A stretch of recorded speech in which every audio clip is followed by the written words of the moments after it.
አርበኛ ሰለሞን አጣናው ከዚህ በፊት እጅግ በጣም ብዙ ዋጋዎች ከከፈሉ ቆራጥ አርበኞች መካከል ታጋዮች መካከል አንዱ ነው። እንግዲህ ለረጅም ጊዜ ያህል የአማራ ፋኖ አንድነት እንዲመጣ ብዙ ጎትጓቶች ነበሩ፣ ብዙ ጫናዎች ነበሩ። በህዝቡም በሚዲያውም ድጋፍን በሚያደርጉ የትግሉ አባላት በመሆኑም ከፍተኛ ጫናዎች ነበሩ። አሁን የተመሰረተው የአማራ ፋኖ ብሔራዊ ንቅናቄ ያን ሁሉ ጥያቄና ያን ሁሉ የነበረው ግፊት መልሶታል ብለህ ታስባለህ? አመሰግናለሁ።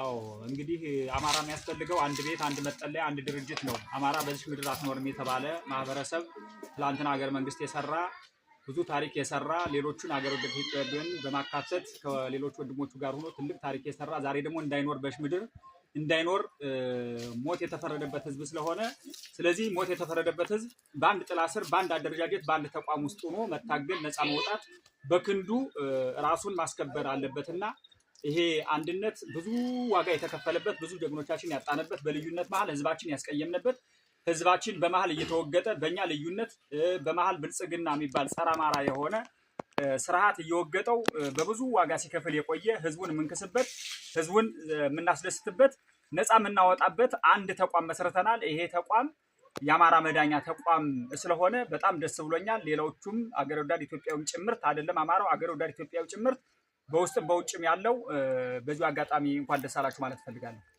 መልካም አመሰግናለሁ። እንግዲህ ይሄን ሁሉ ጫና ግፊት ሲያደርጉ የነበሩ እህት ወንድሞቻችን ደጋፊ ኢትዮጵያውያንም ከነሱ አሁን አፋባህን ወይም የአማራ ፋኖ ብሔራዊ ንቅናቄ ከነሱ ምን ይጠብቃል?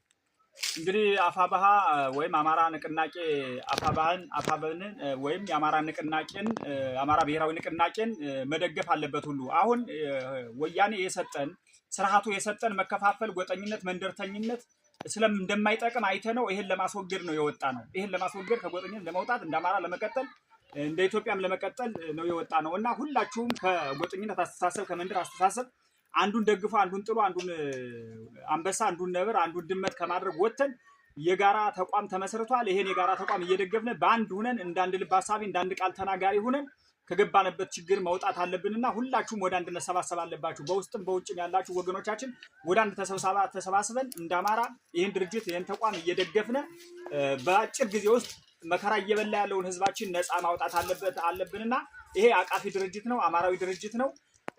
በደንብ ተነጋግረንበት አስበንበት ሰጥቶ መቀበል መርህንም ተከትለን ብዙ ሳናከር ብዙ ሳንጓተት ተቻችለን መሰረት ነው ድርጅት ነው። አሁን ተቋም መሰረታው ከተጀመረ በኋላ ብዙ ነገሮችን አጥበን አይተን የመሰረት ነው ድርጅት ስለሆነ